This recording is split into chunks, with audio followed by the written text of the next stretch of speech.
오늘은 대구 남구 신축 아파트의 현재 상황을 살펴보겠습니다.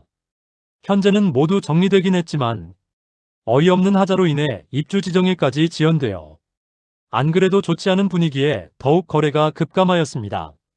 남구는 23년에 2개 단지가 입주하고 24년에는 3곳이 입주하였습니다. 세대 기준으로는 23년은 845세대이고 24년은 2130세대입니다. 25년에 남구에 입주 예정이었던 영대병원역 골드클래스는 청약 성적이 좋지 않자 분양 자체를 취소해버려 입주 시기는 29년 12월까지 연기되었습니다. 또한 힐스테이트 대명 더 퍼스트는 후분양을 노렸으나 완공 시점까지 부동산 시장이 더욱 악화되어 전체 세대를 민간임대로 제공하게 되었습니다. 26년 대명동에 입주 예정인 힐스테이트 대명 센트럴 2차는 대규모 미분양 상태로 계약 축하금까지 지급하는 모습이며 상당히 좋지 않은 모습을 보이고 있습니다. 그럼 남구에 입주하는 아파트 5곳의 현재 상황을 자세히 안내드리겠습니다. 네이버 부동산에 11월 10일 등록된 매물을 기준으로 영상을 제작하였음을 안내드립니다. 본격적으로 알아보기에 앞서 구독과 좋아요를 눌러주시면 영상을 제작하는 데 큰 힘이 됩니다. 첫 번째로 소개해드릴 단지는 이천동에 위치한 대봉교역 태왕하너스입니다. 세대수는 412세대이고 입주는 2023년 3월부터 진행되었습니다. 프리미엄은 9월 -5,290만원, 10월 -5,290만원, 11월 -5,290만원으로 시세는 9월과 10월 대비 변동 없습니다. 101동 3층 84시타입 남양 매물이 4억 8천만원에 나와 있습니다. 분양가 5억 490만원, 발코니 확장비 2,800만원이었으므로 원분양가 대비 마피 5,290만원 수준임을 확인할 수 있습니다. 4억 원 중후반대의 거래가 꽤 발생하면서 시세가 약간 상승하였습니다. 한동안 거래가 없던 대봉교역 태왕하너스였으나 최근 4억 원 후반대의 거래가 꽤 발생하고 있습니다. 물론 분양가보다 낮은 수준이긴 하지만 거래가 없던 곳에서 거래가 발생하는 것은 긍정적인 신호로 볼 수 있겠습니다. 두 번째로 소개해드릴 단지는 이천동에 위치한 대봉교역 금호어울림입니다. 세대수는 433세대이고 입주는 2023년 8월부터 진행되었습니다. 프리미엄은 9월 -2천만원, 10월 -1천만원, 11월 -1천만원으로 시세는 9월 대비 1천만원 상승, 10월 대비 변동 없습니다. 일반 분양이 많았던 73, 74 타입을 살펴보면 분양가 대비 1천만원 낮은 수준의 매물들이 나와 있습니다. 73 타입과 74 타입 모두 최저호가 매물이 4억 중반대에 나와 있습니다. 84 타입은 일반 분양을 10세대가량만 진행하였는데 현재 나와 있는 매물은 분양가보다 1천만원가량 낮은 수준에 나와 있습니다. 세 번째 소개드릴 단지는 남구 봉덕동에 위치한 힐스테이트 앞산 센트럴입니다. 세대수는 345세대이고 입주는 2024년 5월부터 진행 중입니다. 봉덕동은 과거에 부촌이라 여겨졌던 곳으로 효성타운에 부자들이 많이 산다는 이야기가 많았습니다. 그런데 그 이후 마땅한 공급이 이루어지지 않고 미군 부대가 있는 지리적 한계성으로 인해 개발이 제한적으로 이루어졌습니다. 그로 인해 점점 낙후되어 가고 있었으나 최근 신축 아파트 공급이 많이 이루어지면서 봉덕동도 조금씩 활기를 찾고 많은 상권이 형성되고 있습니다. 봉덕동은 지하철 이용이 어렵다는 단점이 있으나 차량 이동 시는 신천대로와 앞산순환도로 이용이 편리하며 과거부터 꽤 많은 세대가 거주하였으므로 초등학교부터 고등학교까지 도보로 보낼 수 있다는 장점이 있습니다. 프리미엄은 9월 무피, 10월 무피, 11월 무피로 시세는 9월과 10월 대비 변동 없습니다. 102동 저층 84타입 남양 매물이 5억 2천만원에 나와 있습니다. 분양가 4억 8천만원, 발코니 확장비 3,070만원이고 에어컨 옵션이 있으므로 분양가 수준으로 매도하는 물건입니다. 입주 시점에 마피 7천만원짜리 매물까지 등장했지만 수요층이 있는 봉덕동 신축이라 입주가 마무리되어가는 모습입니다. 주변의 신축단지인 앞산 비스타동원이나 앞산 영무예다음의 경우 4억 초중반대의 시세가 형성되어 있습니다.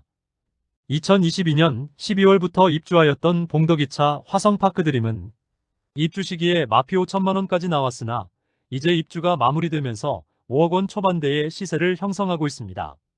네 번째로 소개해드릴 단지는 남구 이천동에 위치한 교대역 푸르지오 트레일즈입니다. 세대수는 924세대이고 입주는 2024년 10월입니다. 3호선 건들바위역과 1호선 교대역까지 도보 10분 이내로 모두 이용 가능하다는 장점이 있습니다. 또한 초등학교도 가까운 곳에 있습니다. 다만 주변 상권이 별로 없으며 낙후된 주택들이 밀집되어 있어 인프라는 아직 많이 떨어지는 곳입니다. 또한 캠프엘리가 동측에 위치하여 있다는 점이 발전의 한계성을 지닌 단점이 있습니다. 물론 미군 부대가 대구 도심지에 위치하고 있어 이전에 대한 이야기가 계속 나오고 있으나 그것이 실현되기까지는 아직 많이 남았으므로 미군 부대 이전은 생각하지 않는 것이 좋겠습니다.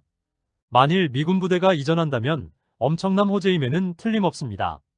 교대역 푸르지오 트레일즈는 2021년 7월에 분양하였으며 1순위 505세대 모집에 1672명이 접수하여 평균 청약 경쟁률은 3.3대 1을 기록하였습니다. 청약 분위기가 식어갈 때쯤에 남구에 분양하였는데 이 정도 청약 경쟁률이면 준수한 수준의 경쟁률이었습니다. 결국 선착순 분양을 통하여 완판까지 이어졌던 단지입니다. 프리미엄은 9월 -3천만원, 10월 -3천만원, 11월 -3천만원으로 시세는 9월과 10월 대비 변동 없습니다. 백이동 4층 84A 타입 남동향 매물이 분양가 5억 6백만원, 발코니 확장비 3천만원, 옵션 1760만원, 프리미엄 -3천만원으로 총 매매가는 5억 2360만원입니다. 중도금 후불제 단지로 약 3천만원의 추가 부담이 있습니다. 다섯 번째로 소개해드릴 단지는 남구 대명동에 위치한 힐스테이트 대명센트럴입니다. 세대수는 861세대이고 입주는 2024년 11월입니다. 남구의 교대역과 영대병원역 인근에 특히 많은 공급이 이루어집니다. 영대병원역까지 도보 5분 정도 걸리며 주변에 많은 신축 공급이 이루어지고 남측에는 캠프워커가 있어 개발에 제한이 있지만 대부분의 세대에서 앞산 조망을 확보할 수 있다는 장점이 있습니다. 다만 공급이 특정한 시기에 너무 몰리고 주상복합단지로 좁은 부지에 너무 많은 세대들이 입주하여 세대 간 일조 간섭을 많이 받을 것으로 보입니다. 아직 주변 인프라는 부족한 편이지만 주상복합단지이므로 자체 상권이 활성화될 것으로 예상됩니다. 공급 시점에는 많은 입주가 부담이긴 하지만 모두 입주하고 나면 주상복합단지의 상권이 줄을 이루게 될 것이므로 생활의 편의성은 증진될 것입니다. 하지만 문제는 역시 높은 분양가와 과도한 신축 공급이 되겠습니다. 그러나 2021년 3월에 분양하였는데 조정 대상 지역임에도 불구하고 당시 분위기는 청약 열기가 상당하였으므로 다소 높은 분양가는 큰 문제가 되지 않았습니다. 평균 청약 경쟁률은 8.19대 1을 기록하였으며 일부 자녀 세대에 대한 무순위 청약을 진행하였는데 수천 명이 몰리고 평균 무순위 청약 경쟁률은 150대 1을 넘기면서 무난히 완판되었던 단지입니다. 프리미엄은 9월 -1억 원, 10월 -1억 2천만원, 11월 -3,350만원으로 시세는 9월 대비 6,650만원, 10월 대비 8,650만원 상승하였습니다. 백이동 중층 84B 타입 남서향 매물이 분양가 5억 4,500만원, 발코니 확장비 3,850만원, 프리미엄 -3,350만원으로 총 매매가는 5억 5천만원입니다. 등기가 완료된 매물로 분양권자 입장에서는 약 3천만원 추가로 손실보는 매물입니다. 지난달까지는 분양가보다 1억 원 이상 하락한 매물도 있었으나 현재는 모두 거래되면서 시세가 많이 상승한 상황입니다. 입주 시점에 하자 논란으로 기사화되기도 했던 단지입니다. 힐스테이트 대명센트럴 2차가 바로 동편에 지어지고 있으며 현재는 미분양 상태이며 계약 시 축하금을 지급하고 있지만 힐스테이트 대명센트럴 1차의 마피가 거래가 지지부진한 상황입니다. 바로 인근의 영대병원역 골드클래스는 분양 승인 취소가 되는 등 주변 분위기가 좋지 않습니다. 영대병원역 골드클래스는 추후 임대 물량으로 나올 수 있고 힐스테이트 대명센트럴 2차는 대규모 미분양 상태입니다. 대명동 일대는 많은 공급이 쏟아질 예정입니다. 이상으로 23년과 24년 입주한 5개 단지를 모두 살펴보았습니다. 남구는 상대적으로 주거 비선호 지역인데 21년도에 분양 열기가 식어갈 때쯤 분양한 곳들이 많습니다. 이런 곳들은 코로나 여파로 경기 침체를 우려한 정부에서 공급한 과잉 유동성으로 주변 부동산 시세가 상승한 상태에서 주변 시세에 맞춰 분양을 한 곳들이 대부분이므로 상당히 비싼 분양가임을 확인할 수 있습니다. 23년에 입주하여 입주가 마무리된 아파트들은 시세가 회복되고 있으나 24년에 입주가 시작되었으나 아직도 매수자를 찾지 못해 매물이 쌓인 곳들도 있어 분양가보다 하락한 매물들이 다수 있었습니다. 여기에 급매물 간의 경쟁이 생기면서 점점 시세가 하락하는 모습입니다. 전체적인 부동산 시장 분위기가 변동되지 않는다면 원분양자 입장에서는 힘겨운 입주장이 될 것으로 보입니다. 다음 시간에는 알찬 대구 부동산 정보로 찾아뵙도록 하겠습니다. 그럼 대구 부동산을 파악하는데 더 도움되는 정보로 찾아뵙도록 하겠습니다. 오늘도 시청해주셔서 감사합니다.